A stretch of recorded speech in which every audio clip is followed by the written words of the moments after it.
Well, I'm going to start today's rant a little differently by reading you an article that I found on moonbattery.com.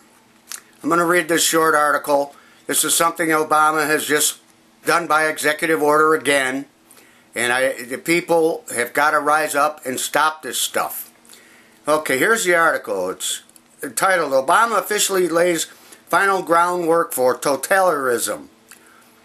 If the voter fraud Eric Holder has been diligently working to facilitate isn't sufficient to extend Obama's disastrous presidency for another 4 years, don't be too sure he'll go quietly.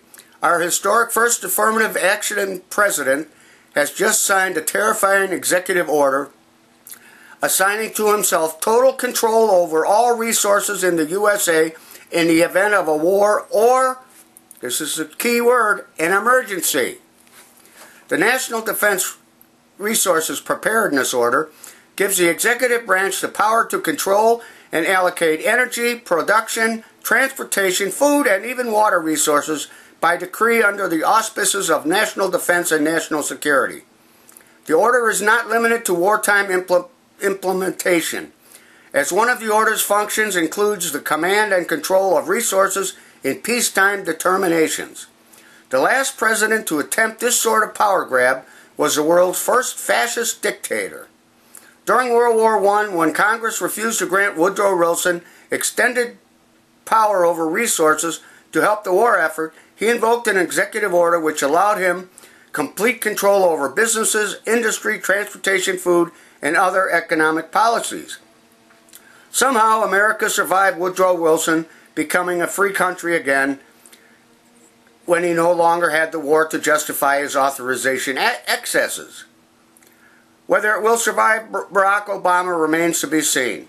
Combine the National Defense Resources Preparedness Order with Homeland Security's definition of terrorist as someone who disagrees with Obama, the regime's proclaimed right to detain U.S. citizens indefinitely without charge, its stated policy of never letting a crisis go to waste, and other alarming executive orders Obama has signed. His longing for a utopian revolution and the likelihood that his wildly irresponsible deficit spending will lead to economic collapse. And you have some very good reasons to be thankful for the Oath Keepers. Well, this is what I'm talking about, people. Obama is just usurping Congress, the Senate, and making executive orders and having the EPA and all his other cronies do write regulations and laws that just hurt the country. I don't know what to say. You've got to wake up. This is getting to be ridiculous. You know, with the H.R. 347 he just passed, he just wrote the other day, that's another thing. You can't demonstrate or have signs within the Secret Service area that he's appearing or his vice president or any of his executive people are appearing at. That is a violation of the First Amendment of freedom of speech. He's stepping on the Constitution and wiping his feet on it. This is getting so ridiculous, you've got to wake up and do something about it. And as far as the gas prices go, don't tell me you can't do something with gas prices. There are so many things that he can do about gas prices. He can crack down on the speculators. He can okay the pipeline, the XL pipeline. He can start drilling on federal land. All this puts more oil into the system, which brings prices down, which was proven in 2007, 2008. This man just lies to the American people, and his people lie to him. Axelrod is another one going on programs yesterday on Sunday. He said, oh, there's nothing they can do, and if the Republicans say they can, they're lying. No, Axelrod is lying. The Obama administration is lying. There is all kinds of things you can do to bring prices down. And besides, that's not asking Saudi Arabia to pump more oil, because that doesn't bring the price down.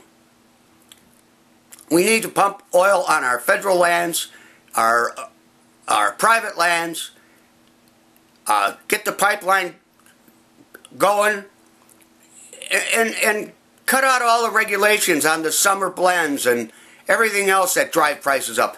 Prices are going to go up in May and at least 20 cents when we switch over to the summer blend here in Illinois. We're already paying $4.20 a gallon, and I don't even live in Chicago. I live in a suburb 50 miles north of Chicago. But it's getting ridiculous. It's time you quit believing the lies from the Obama administration and his cronies. The only ones that are making any money or getting rich are all his bundlers. The Solyndra bundlers. There's a list of 14, 15, 20, I don't know how many, people that got these guaranteed loans and that have already all gone bankrupt or out of business.